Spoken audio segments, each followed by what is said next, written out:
King Gogmagog of Oswestry Hill Fort by Daragh Quinn. It takes a very brave man to challenge a giant, or a very stupid one. And the giant King Gogmagog of Oswestry Hill Fort had eaten plenty of both in his time. Because every night at midnight, the giant would leave his tower, come through the gates of his fort, into the surrounding valleys where he would take his due. Sometimes he would eat sheep, sometimes cows, and sometimes he would eat children. After a decade of fear and fighting, of bereavement and loss, good King Bran finally sent out a call to find a great warrior, a hero, a giant slayer. Before long, Corineus of Troy, the great giant wrestler, rode up from Cornwall to answer the call. When he arrived, he dismounted from his horse and sat with his back against the great gateposts at the bottom of the hill. And as day gave way to evening, the air was filled with the sound of metal on metal as scythes and axes were sharpened and doors were bolted shut. Boom! The door burst open and the giant came forth from his tower and strode down the hill. And as Corineus heard the great footsteps approaching, he awoke and he crouched behind the gate. And as the gates opened, he leapt high in the air and grabbed the giant around its waist. And there they wrestled, neither gaining an upper hand on the other.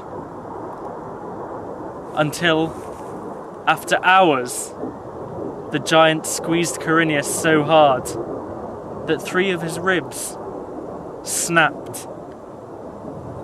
Blind with pain and fury, Corineus reached for his sword and with a single swipe he brought it up, and the giant's head was separated from the shoulders.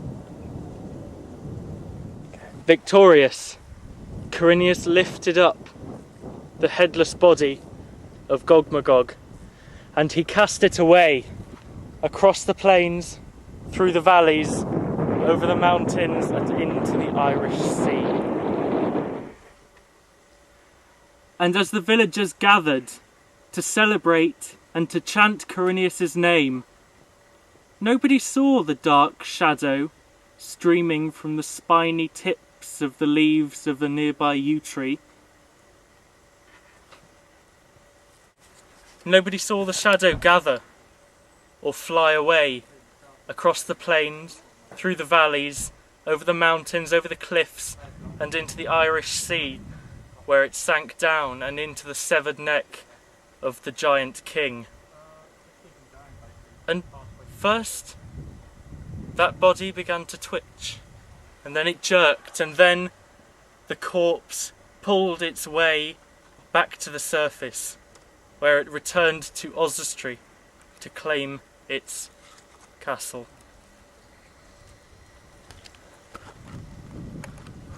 For 20 long years, this fiendish and wicked being terrorised the living around Oswestry Hill Fort, until one quite ordinary day there came a young man from the town of Oswestry called Payne Peveril.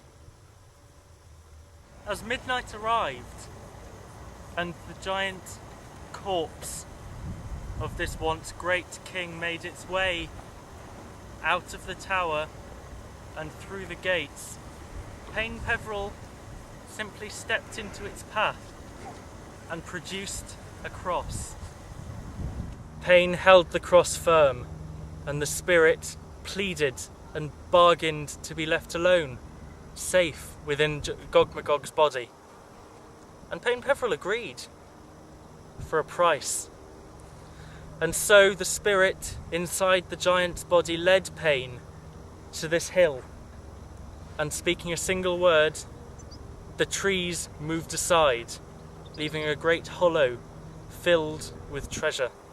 So vast was the hoard that Pain ordered the giant himself to move it and to place it in great carts where it was taken back to the fort. And when all the treasure was cleared, Pain once again produced the cross and held it aloft, and the giant's body began to shrivel. And as the black spirit flew out from the severed neck, the body fell backwards into the now empty hole. And repeating the single word, all of the trees flowed back to where they had been, and the dark spirit returned to the yew tree.